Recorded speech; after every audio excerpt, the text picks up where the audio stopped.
happy to have John visiting us here for the whole week. He's going to be here the whole week. And John did his PhD at Stanford with Tom Bell, working on mostly numerical simulations of first stars and galaxies. And then he went on to do a postdoc at NASA Goddard. And just this last year, he started another postdoc at Princeton as a Hubble Fellow. And today he's going to tell us about starting reionization with the first stars and galaxies. Okay, thanks, Marcelo. So this is work done with Tom, my previous advisor, and Rennie Chen at Princeton, and Marcelo and Matt Turk and Mike Norman at UCSD. So this is just a nice volume rendering of one of these first stars at redshift 20 or so, and you can see it's blown out most of the gas and ionized the surrounding regions, and I'll be going into more detail about these situations in the early universe. So first, an outline, some background motivation on this problem, and what kind of methods we use to solve this. And going from simple to more complex, we first look at a single H2 region in a cosmological environment around a POP3 star, which I'll describe later in the next slide. And we go on to multiple H2 regions around multiple POP3 stars. Then we move on to more realistic galaxies at later redshifts, around redshifts 8, and 10. And I'll go through some new work that I've been doing in the past year at the very end. So some details on these metal-free population 3 stars. There have been various works that have shown that these stars are very massive. They're between anywhere from 300 to 30 and 300 solar masses, and they're isolated, as in they form one star per halo. But there's been some recent work by Matt Turk that shows you can form a binary in one of these halos, but you still see only one molecular cloud in these halos. And since they're so massive, they're very luminous. They're around a million solar luminosities, and they only live for a few million years. And there are no metals, so they can't cool by dust or metal line cooling. So molecular hydrogen is the only main coolant, but it has a caveat of being easily dissociated from large distances because the dissociation radiation is below 13.6 eV, so the universe is optically thin to this. So you've probably seen this timeline many times before, but we're going to focus first on the buildup from some of the first stars and formation of more first stars and more first galaxies until the end of reionization, where the universe becomes transparent. This is one of Marcelo's movies I think it's beautiful, where the hot regions and transparent regions are H2 regions. You can see it just expands, and they combine together until the universe becomes all ionized. And these yellow smudges right here, these are the halo positions at redshift 6. And so what do you get if you point Hubble, or in a few years, the James Webb Telescope, to one of these some of these galaxies? Last fall, there was a flurry of papers on these high redshift galaxies, and you see these, and these are the best images of these galaxies to date. But they're still smudges, and you want to extract as much information as possible. So what do we know about these? They're extremely compact. Their half-flight radii are a little bit less than a kiloparsec.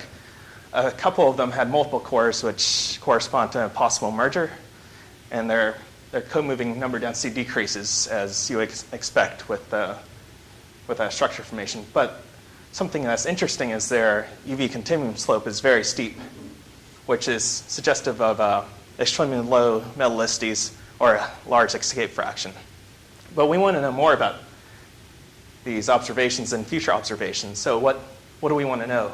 Perhaps more characteristics such as the stellar populations and remnants, or their mass to light ratios, and whether they're metallicities and turbulent properties, and their morphologies, and if you can extract any imprint from metal-free stars at earlier epochs. So I just showed, went through a few of local instances of starbursts, and this is Wiki 18. This is a metal-poor dwarf galaxy that's nearby. It has a metallicity of 1/50th solar. So we don't know whether they correspond to local analogs close to us at present day, or they're something totally different. So we tackle this problem by using numerical simulations, and we use ENSO. It's an AMR code. This is just an illustration of the adaptive mesh boxes that are placed in 3D, and this is just a test calculation with a few hundred boxes. A typical simulation has tens of thousands of these, or hundreds of thousands for the biggest ones. And it includes the usual suspects such as gravity and hydro, and we use non-equilibrium chemistry of hydrogen, helium, and molecular hydrogen. And the important thing in these simulations I'll be showing is the treatment of radiation transport. It recently had MHD put into it, but I won't be using that for now. And we refine on dark matter and baryon density. So this is a slice of density through this test simulation. You can see how you refine more as in more dense regions. And we always, in the simulation I'll be showing, we always resolve the gene's length by at least 4 cells. And this prevents any spurious fragmentations, numerical fragmentation. And it's also been shown to be stable up to 41 levels of refinement, or 10 to the 14 dynamical range in spatial scales. So that's equivalent to, if you do a simulation of the Earth, you can resolve, I think it's chromosomes on that level. So that's pretty amazing, I think.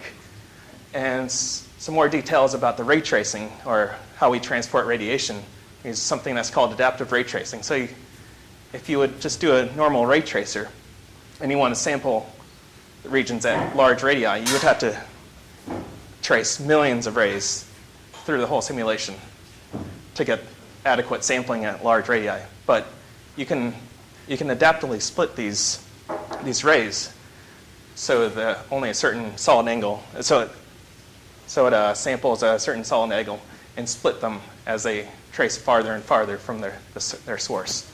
So usually we have around 3 or 5 rays per cell to get a good sampling of the radiation field. And their directions in splitting is determined by heel picks, which is just a way to split a sphere in equal areas. And this adaptively split also. So you have 1 pixel in it, you can easily split it into this, and the rays trace their normal directions, go through the center of these pixels. And we run the radiation transport every time step, or almost every time step in the calculation. So we run this thousands of times in the simulation. So it's fully integrated into ENSO's energy and chemistry solvers. And it's parallelized by MPI, and I've been experimenting with hybrid codes, so with OpenMP and MPI, and it's scalable so far to around 1,000 processors. So let's start with a pretty basic situation where we have a mini halo which has around 1 million solar masses in total mass, and this is work that was published a few years ago. And this was a peculiar situation where this halo just underwent a merger. So the large-scale structure merged, but you still have these 2 cores. So we don't expect this to happen very often, but nonetheless, it's interesting to show. So you can see the H2 region growing with time, and it breaks out of the halo, and it drives a shock that goes at tens of kilometers per second. And there goes the other star. The other clump survived the radiation, wasn't fully evaporated, but since this halo is the potential well is so shallow, the escape velocities are around 3 kilometers per second. And the shock that it drives is on the order of 30 kilometers per second. So it's very easy to expel all the gas from this, and it delays star formation by around 50 to 100 million years, depending on the mass accretion, or the halo accretion history of this. So we can look at, and get a better sense, we can look at radial profiles. So this is of gas density. Starting at the first time, you can see it's an isotherm. It goes as R to the minus 2.2, so it's an isothermal sphere almost. And with later times, it drives out the gas and drives the gas density to lower and lower values, down to 1/10 of a particle per cc after 8 million years. And here are the corresponding radial velocities. Here's the shock at 100 kiloyears, then after 1 million years, and the end of the star's lifetime. So this is radially averaged, but you can think of when the shock goes out into the voids, it goes at around 30 kilometers per second, but it has a harder time penetrating into the surrounding filaments. This is why you see only around, on average, 20 kilometers per second. And the temperature expands as well, as you saw in the movie. So and it grows from here to this guy, and it goes outside this. This is only out to 500 parsecs, but it goes out to around 2 kiloparsecs in radius. But so here's 8 million years, or 5 million years after the star died, the H2 region recombines and cools, mainly first by Compton cooling, then it recombines and cools down to a few hundred Kelvin. Now, these population 3 stars, they end if they're between 140 to 260 solar masses, roughly. That's from stellar models. They'll undergo pair instability supernova. But if they're outside of that range, down to around 30 or 40 solar masses, they'll create a black hole. So Marcelo, Tom, and I, we looked at how the radiative feedback would affect the surrounding gas so these black holes, they can accrete, and according to their accretion, we have these particles radiate. And we use the Bondi-Hoyle accretion rate inside the cell that the particle exists, and we only see after 200 million years, we see less than the solar mass accreted. So I'll show a movie of this density and temperature plot. So on the top, this is with no feedback, density and temperature, and the sunset is 100 parsecs across. Yeah. And this is with feedback. So you won't see any differences on large scales, but it has a great effect at small scales where the radiation can heat and ionize the surrounding gas. So it's pretty fast. So so another star outside of that goes off and further evaporates. So you can see here this dense clump without any feedback. It survives, but let it go again. You can see it gets kind of puffed out. I can see if I can stop that. You can see right there as it passes the black hole, it's heated, and you can see this shock being driven out, and it being kind of puffed out by the radiation, by the heating. Then the other star goes off. So this one run was so we convert a tenth of the accretion to radiation, which is typical, but we wanted to see the differences between even lower accretion efficiencies. So this black line just traces the black hole without any radiated feedback. You can see that's as this clump orbits around the black hole, or it's not accreting black hole, you can see what you would find if you had no radiation. And this blue line is what you saw in the movie. You can see that after this first infall of that clump, it totally blows out and heats. It makes the gas so diffuse and hot that it can't accrete any further. Even with a radiation efficiency of 10 to the minus 3, you can see it's reduced. The accretion rates are reduced by order of 10 to the 3 or so at late times. So, I mean, even a small amount makes a big difference, what we found in our simulations. So moving on to the next topic is looking at multiple star formation regions and the buildup of the first galaxies and how this starts reionization at high redshifts. So I want to start with how we set the simulation. So it's a typical zoom-in calculation.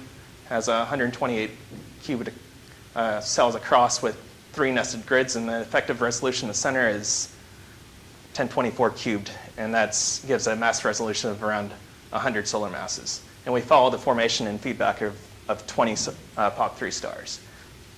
And we run 2 types of simulations, one with only radiated feedback, and one where we input mechanical or kinetic energy after the star has died. And we assume, as an upper limit for metal enrichment, we assume that all of the stars go supernova. It's like So we didn't want to make any assumptions about IMF, which is totally unknown about these stars. And we impose a maximum level, AMR level of 12, and that gives a resolution, maximal resolution of 1/10 of a parsec at redshift 20. So here's a projection of temperature. So you can see it's heated by virial heating in the filaments and the halos, but here's the first star that goes off here, and if you want to follow it, it's going to track along pretty much that region right there. So the first star goes off and heats the surrounding kiloparsec or so, and you can see a bunch of other stars go off in this region. And this is from redshift 30 to 17. Here's the most massive halo.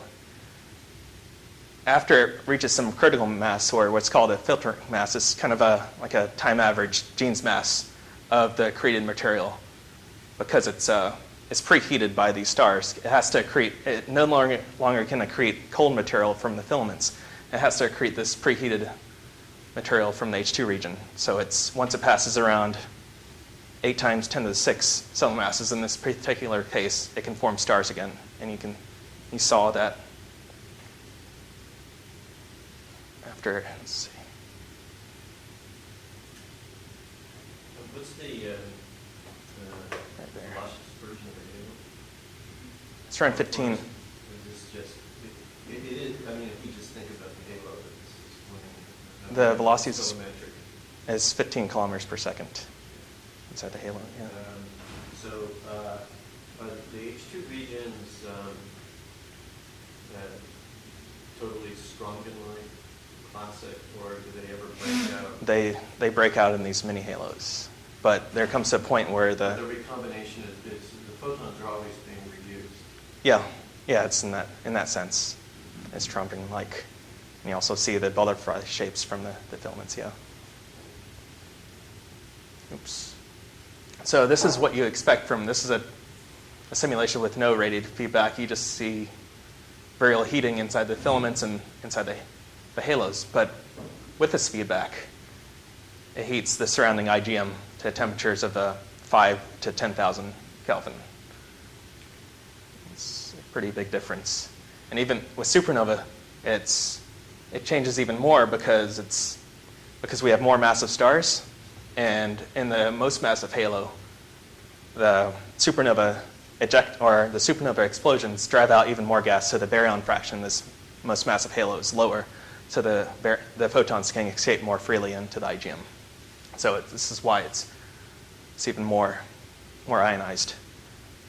So here's a plot of the ionized fraction mass weighted. This black line is, it's just as of one realization with only radiation feedback. So you can see it goes stepwise as single stars form. You have more and more ionized regions as it ionizes around 30% of the volume. But with supernova, this green line, it ionizes up to 75%. But this is not, you don't want to take this as face value because this is a highly biased region and you need a much bigger volume to sample, like a global ionization history of the universe. And as the halos become more massive, so I show this case of a halo, that the most massive halo when it's around 10 to the 7, it's constrained inside the halo and only can escape through certain solid angles the directions of least resistance, of the least column density. It can break through into the IgM.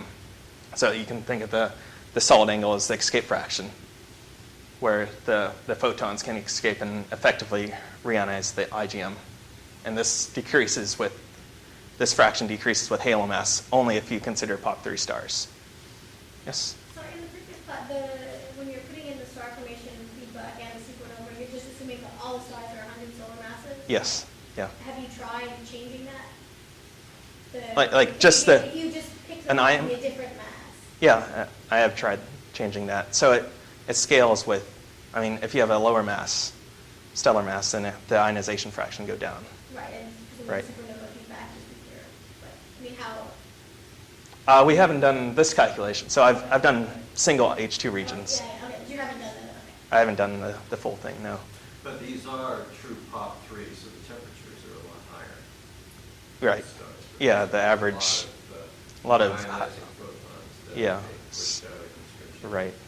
Yeah, it's around, I think it's around 60,000 ionizing photons per baryon. And you also can look at, you can compare the number of electrons in the box compared to the number of photons emitted to get a sense of how many photons per electron you need to ionize the universe. So this thick line is the number of photons emitted from the stars, and this thin line is the number of total number of electrons in the box. So you can see the star forms the H2 region, then it recombines, and more stars form until you reach a threshold up here. And the ratio of these two is what you get, how many ionizations you get per photon. So at the very end, you need 10 photons per ionization in this case. But we stop the simulation once it gets to a very low temperature of 10 to the 4 Kelvin. And this is to the point where I stop. I wouldn't trust the simulation any farther because we're ignoring the transition to normal star formation in clusters is pop 2 star formation. And you can see that you have more, the same effect that I talked about before with supernova, you can get more ionizations in IGM. So you have around, you only need 5 photons per ionization in that case. And another effect from this is the gene smoothing of satellite halos around these most massive halos and their filaments in the IGM. So this is a typical adiabatic, this is with atomic cooling only. And you can see all the substructure around these halos, all these satellite galaxies. But what the radiation does, it photoevaporates and smooths all these subhalos, or the satellite halos away. So you can see the surrounding regions, they're baryon deficient around these most massive halos.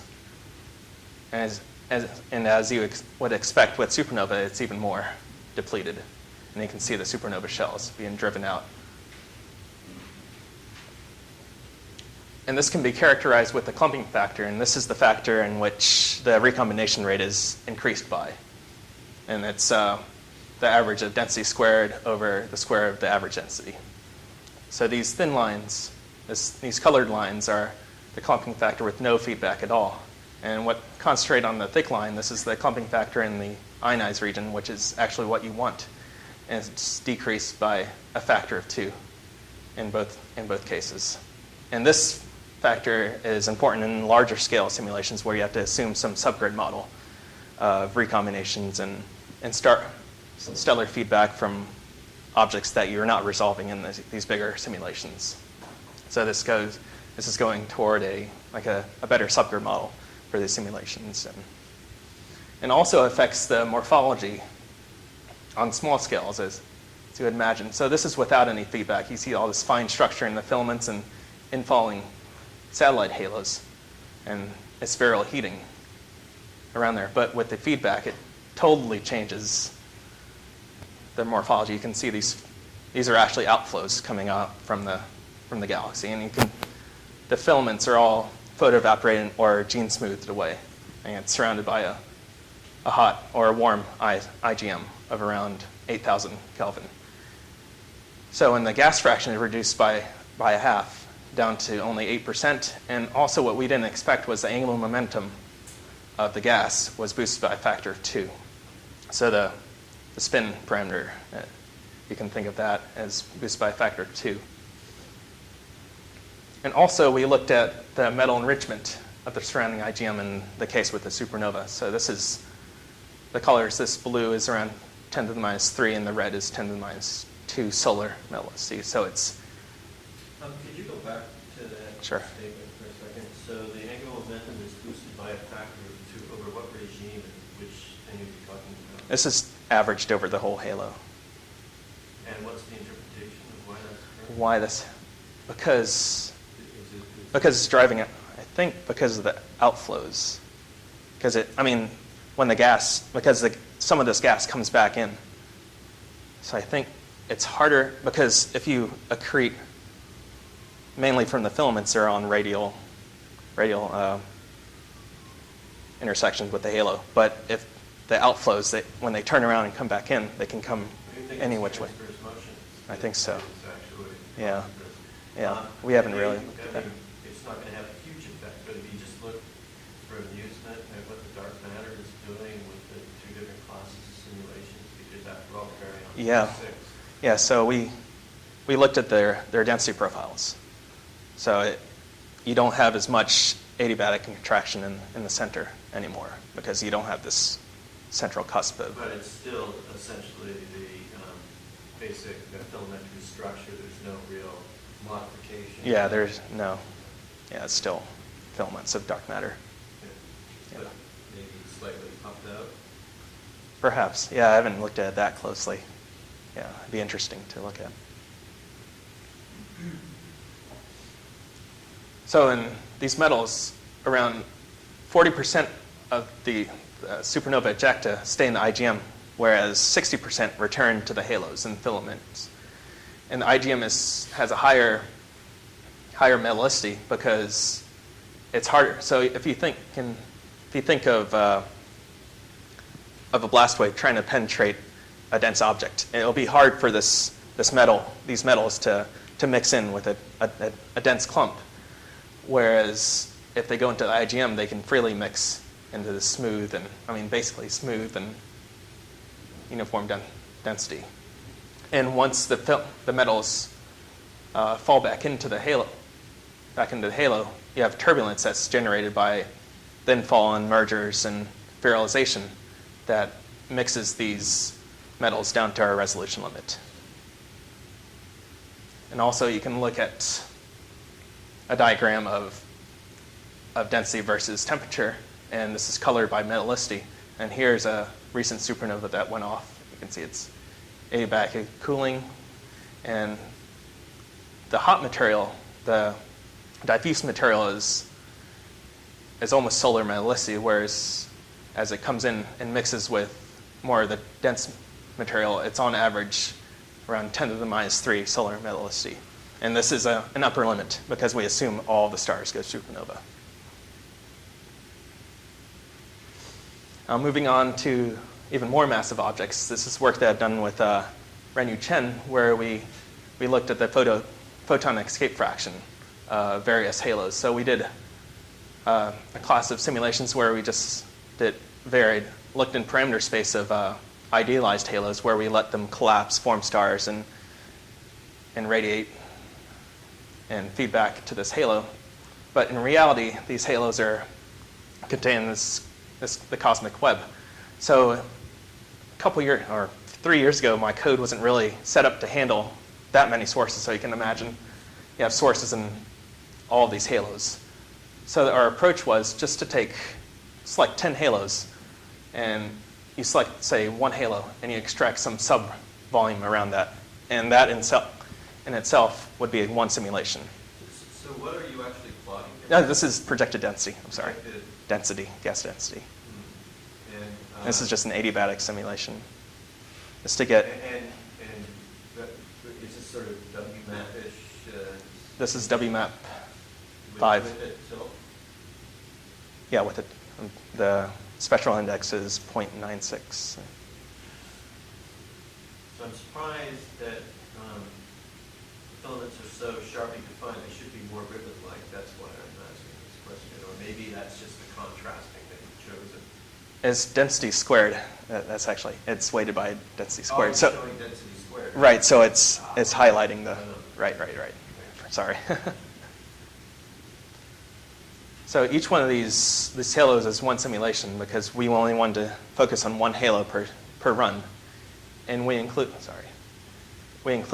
star formation from we resolve all of the molecular clouds inside of this, and we resolve the cold and warm ISM. And we form star particles, and just to give you a sense of the resolution, here is the most massive halo that we simulated. It's 5 times 10 to the 9 solar masses. So it's still a dwarf galaxy. You can see these blue it's around 1,000 Kelvin. You can see all these molecular clouds, and this brown to greenish color is 10 to the 4 Kelvin, so that's the warm ISM. And this hot region around the halo is driven by galactic winds, and that's anywhere from 100,000 to a million Kelvin. And the stellar feedback by the ray tracing and the supernova feedback. So let's look at a dwarf galaxy that has only a few times 10 to the 7, so it collapses and forms stars immediately because the potential well is so shallow, as you saw with the population 3 stars. It drives out outflows, but then it collapses back and forms as stars again. And you can see like there's many fine structures in that's created, that's reminiscent of local nebula. Let's see if I can pause this. You can see cometary structures and elephant trunks and all that sort of mess right there. You can see it's like the pillars or any one of the nebulas that are around our solar system. When we go to this more massive halo, you can see everything collapses and starts to form a disk. Then the star formation starts and it disrupts this organized rotation.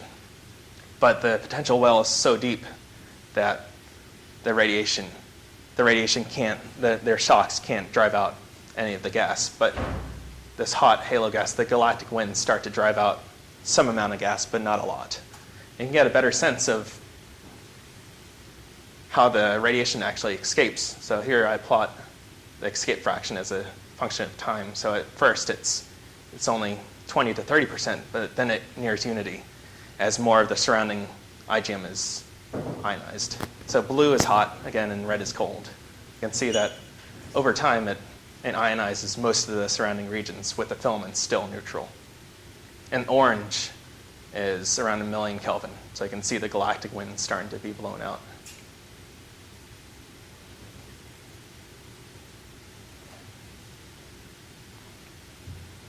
And what we find is most of the escape fractions, the photon escape fractions in these halos are very large. Before, they were assumed to be around 10% based on local observations of dwarf galaxies. But in this situation, we can have stronger starbursts in these galaxies, and we see escape fractions anywhere from, on average, we see around 25%.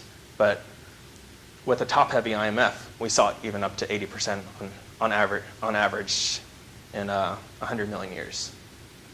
The photons, ionizing photons, escape directly, or? They first have to ionize the internal medium. No, but the ones that actually escape. It escapes into the IgM. So, escape directly into the IgM. right. So you can think of the escape fraction as some solid angle that you've already ionized. So here are full sky maps of these of column density. So I placed the camera in the center of the halo and just made a map of column density from the center of the halo. And this is neutral H1 column density, and this is just the corresponding neutral fraction. I can see that the red is neutral and blue is ionized. So I see that the neutral regions they correlate with the highest column density as you expect, and so on with the other halos. So it's just, this region, since it's already been ionized, just as more stars form, it can freely propagate into the IgM in that direction. And here's just more of the halos. And this one is, I think I actually caught this at a quiescent stage of star formation. So most of the gas is recombined. This is why you don't see a large fraction of ionized material. So so you have total column density. Then you have break it down. H1 column density. Break it down into neutral. Yeah, and then is that the actual? That's the neutral fraction. This is the fraction. Yeah, it's just to remove this large range of. Yeah, so 10 to the 18 is roughly one optical depth. That's right. Yeah. So you can see this. It's in this boundary. It's. And you're following the hydrodynamic motion, which is Yes. by both thermally. Thermally. And is radiation pressure involved in the star? No, it's only very close that it's important. So it's only the thermal, because there's no dust. Yeah, there's no dust in this calculation. So it's only the thermal is thermal expansion of the rate of the H2 regions and the supernova. So, okay, so let me ask you more. So you basically have a Mach number of few in Yeah. the neutral region, right? And from the thermal expansion, the ionized region is just sort of It should be, transonic. yeah, it should be around 1 per. So the density contrast that you're building up, about what? The factors of a few? You look at the density probability distribution function, Right. something like that. How broad is it? Are you looking at densities 100 times higher than some densities? I mean, it's transitions. You can see that, especially when you're trying to especially when the radiation is trying to penetrate through a dense clump. You can see, in the simulation, you actually see like, what's it called? Photoevaporative flow, I think. I'm not sure of the term, but you can see the transition. The ISM is ionized, but you have this clump that's left over, and the density contrast can be on the order of 100 in that case. Okay, the only cooling you're getting Is from H2 recombination. recombination and Compton cooling as well, because we're at high redshift.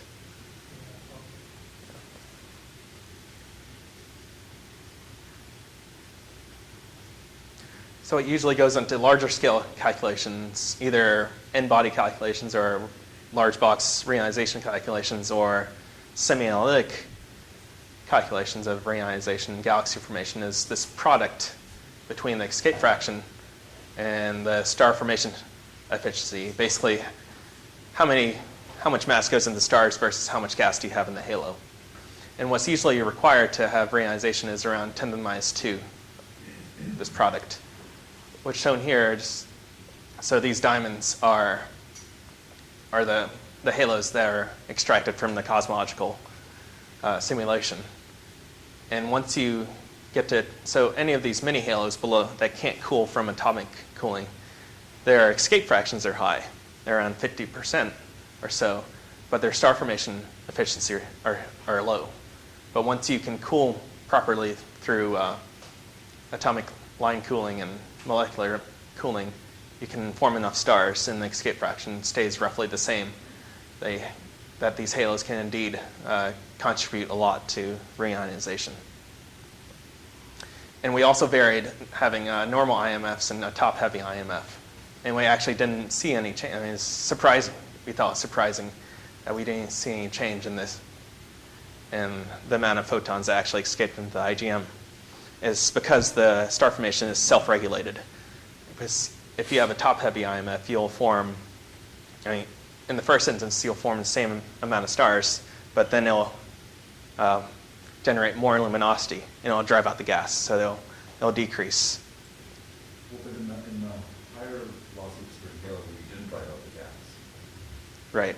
But this is at small scales, so it drives out from, it kind of disperses the gas from the clumps. And Right. But in that case, what was the energy released in starlight compared to blinding into the halo? I don't know. I don't know that fraction off the top of my head. Is it an inhibition process in the sense that you did all of Most of the energy comes from the supernova in these, yeah. So I want to end the talk with recent work that I've done with Marcelo and Ren-Yu. First, we looked at a similar simulation. Like, we took the same initial conditions as what we call the SIM-B simulation with only stellar radiation, but then we allow the black holes to radiate as in our previous simulation of just a single black hole. So it's the same setup, just on a larger scale. And we still see, even with the more intense halo mass accretion rate, that we never see any accretion rates anywhere close to Eddington. And they're only at maximum 10 to the minus 8 solar masses per year, and it's intermittent. Like, it'll accrete, radiate, and puff out the gas, and it's... So Yes? tune in completely in what you're actually doing with the metals. These 100 solar masses, No I mean, metals. are we really dealing with BMOs here, or are you actually allowing, yeah, I thought earlier you were allowing metal relays, right? That's only in one simulation. Only one simulation? Yeah, Okay, so this doesn't include the metal relays, so you No. Don't have the simulations to try and deal with the pollution of the medium with metals? Well, I'll get to that later. So I have just one test. I'm working on that right now. So, yeah. So what do we see? So this is density and temperature, and this follows this is centered on the first seed black hole. So you can see that these stars blow away its halo mass, and it undergoes mergers. And this is at redshift 17. So we didn't see any large-scale differences inside this halo, but I mean, I haven't done any analysis. I just made the picture to see what's going on.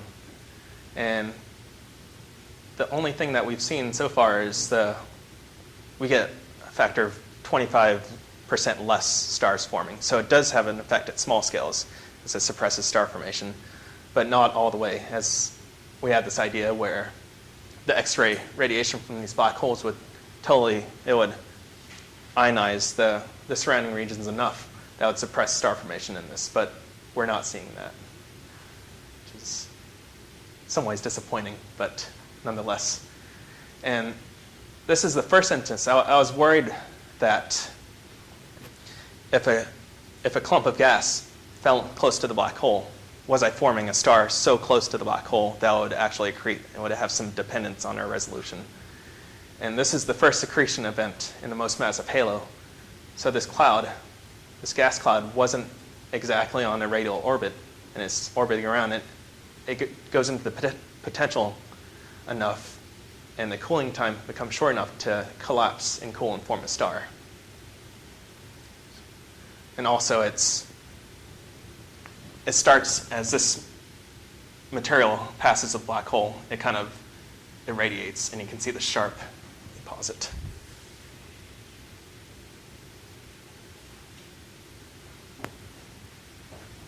The sharp edge right here, that's actually formed from the radiation pushing and ionizing that region right there. Now focusing on the inner 200 parsecs of the most massive halo around redshift 17 to 16. This is just illustrative of what's going on. All these black holes, they kind of orbit around. It's pretty crude, but you can see the H2 region they're intermittent, and they don't fully escape anymore. And you can see the actual black holes are glowing. You can see there's some of the radiation are partially ionizing the surrounding regions, this blue region.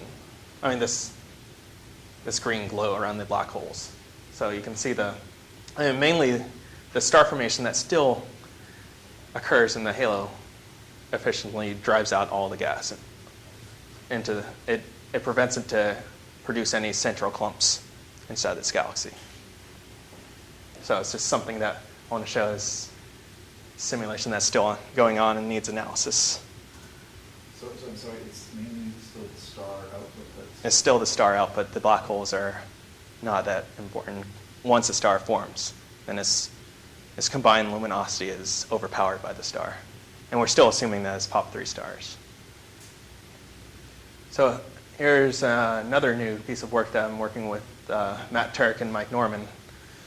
Is we want to follow the history from all the way from a POP3 star formation, these least massive mini halos, all the way to the galaxies that actually ionize the universe.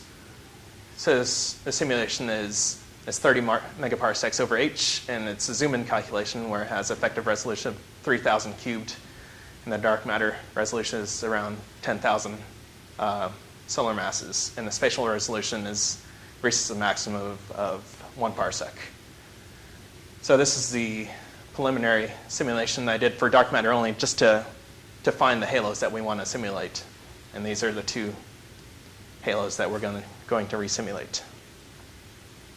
So we include Pot 3 star formation and all of its feedback, but we are going to assume a top-heavy IMF with some low mass cutoff and a characteristic mass of 100 solar masses. And then we can follow a fraction of these stars. In this case, we'll have 30% of the stars going supernova. And it'll become self-enriched, the galaxy will become enriched, and once it passes some critical metallicity, which we picked to be 10 to the minus 4 based on previous simulations, they'll transition to more normal star formation. Here's a projection of the inner fifth of the box with just gas density. You can see this overdense region will create that one galaxy, and this is the other one. This is very early on. This is 6 co-moving megaparsecs across at redshift of 19. But here's all of the H2 regions that are going off. This is actually, I stopped this version of the calculation. This is only with POP 2 star formation, because we didn't think we'd have the resolution to actually resolve the mini halos. The million solar mass halo will only have 100 particles. And we didn't think that potential would be resolved enough to actually induce cooling. So then we got to this point and we saw that mini halos were forming stars. And we didn't want to overproduce the luminosity in these stars. So we stopped it, and I had to put in the machinery and the code to handle an IMF for the population 2 star, or 3 stars. And here's the corresponding electron fraction. You can see all the bubbles that are going on. But we hope to follow the whole evolution to redshift. If we get to redshift 8, we'll be extremely happy. And our goal is to get to redshift 6. So just a test simulation that I've done in the past week that I want to show of this IMF I did. So here's density, temperature, population 3 metals. You can ignore the white. That was an artifact. And population 2 metals. So here's the first star that forms. And only a fraction, 30% of these stars. It's all random depending on the stellar mass that's formed in these halos.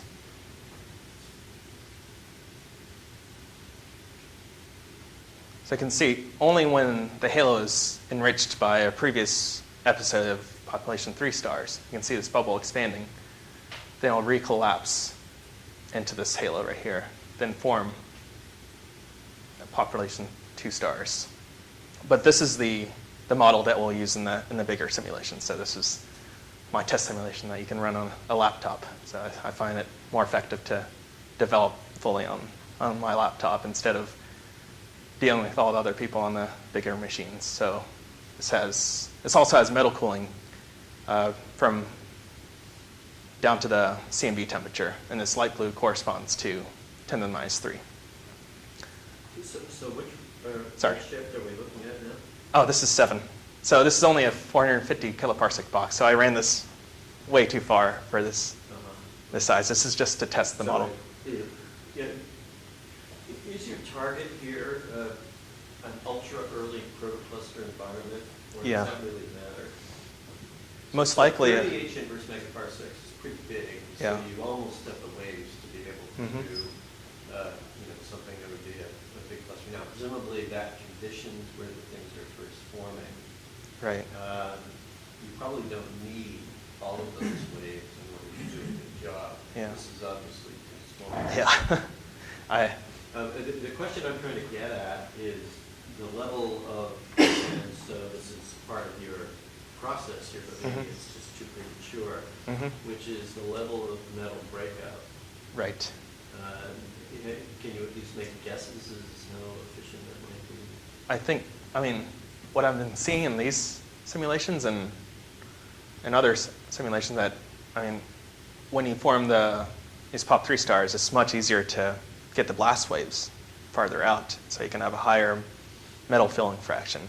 Because of potential, these wells haven't really collapsed. These are pair instabilities? These are pair instabilities. Right. So you've got the right Yeah. energies in. Right, but I think these bubbles are so small right now because these halos are only 10 to the 7, 10 to the 8.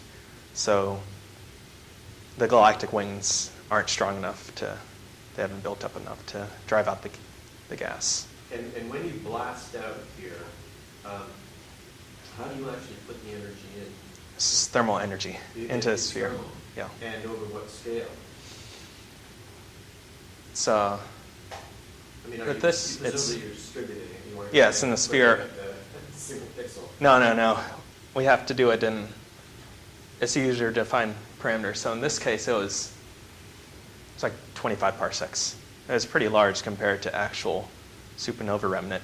And if the resolution is coarser than that radius, you put into the surrounding 27 cells, the cube surrounding. Have you checked, I mean, this is one of the hardest things to do, so. Yeah. you- I've also tried to. Have you checked the convergence on changing that parameter?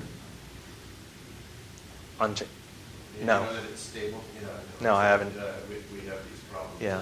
Later. Also, I fooled around with, so you have the star particle, and at the very end of its lifetime, you can mark it to refine to some level. So you want some resolution at the end of its lifetime so you can have a fully resolved supernova bubble.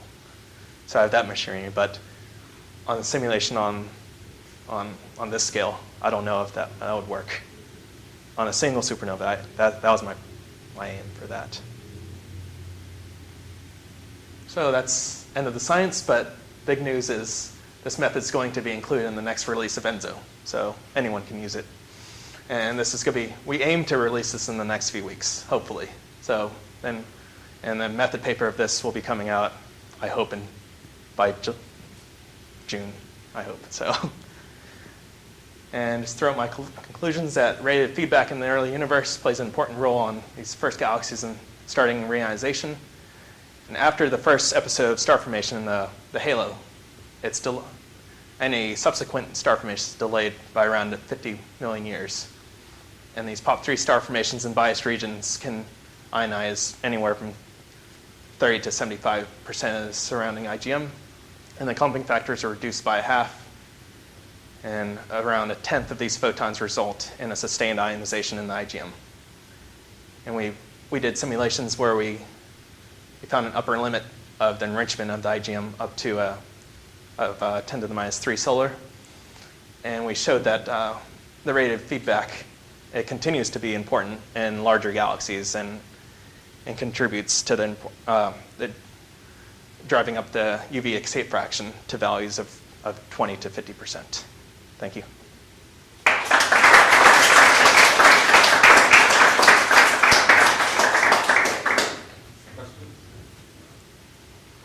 So you talked about including supernova feedback. Mhm. How did you actually do this? Did you take kind of Q1 Earth's worth of photons and just put them in there, or A photon of just thermal energy. just thermal energy from supernova? Yeah, you just put in, but you have to be careful about the boundaries. So you have to smooth it with some function. So I use a hyperbolic tangent. What is the cooling time of the gas in the induction volume? I mean, is it self-consistently a set-off light explosion other than a It's a set-off. cloud of light? Yeah, it's in the set-off phase. So the cooling time isn't that short yet. So have you ever seen any indication of the picture that was popular in the 80s where you would have a self-sustained one blast would fragment producing other blasts, Mhm. and you would have this propagating thing? Right. It was always the question of what the sign of the effects would be, and the usual scenario, certainly that we thought, was that you're probably going to suppress more than you're going to enhance, Mhm. and that seems to be. Yeah. So have you ever seen a situation where you start to get one of these runaway phenomena? I thought I saw a case of this. It was a supernova blast wave overtaking a satellite halo. Yeah. And it compressed the central clump enough to reach our critical density. But I didn't follow up to actually follow the collapse of that, whether it be fully evaporated or continue to collapse. But in our prescription, it formed a star. So I need to go back and look at that. And the accretion of the black holes is sort of suppressed because they can't compete their surroundings? Well, you were arguing that with from stars, they overwhelm black holes in terms of Right. they develop. But we only have X-rays in our, You don't have X-rays. yeah, no Compton. Photoionization. It's photoionization. Yeah. I think one of Tom's students have put in Compton. But black holes are influencing their surroundings. by photoionization. With lower Secondary. temperature than they would be. It would be higher temperature because they ionize in heat. They have all these second. Lower temperature than they would.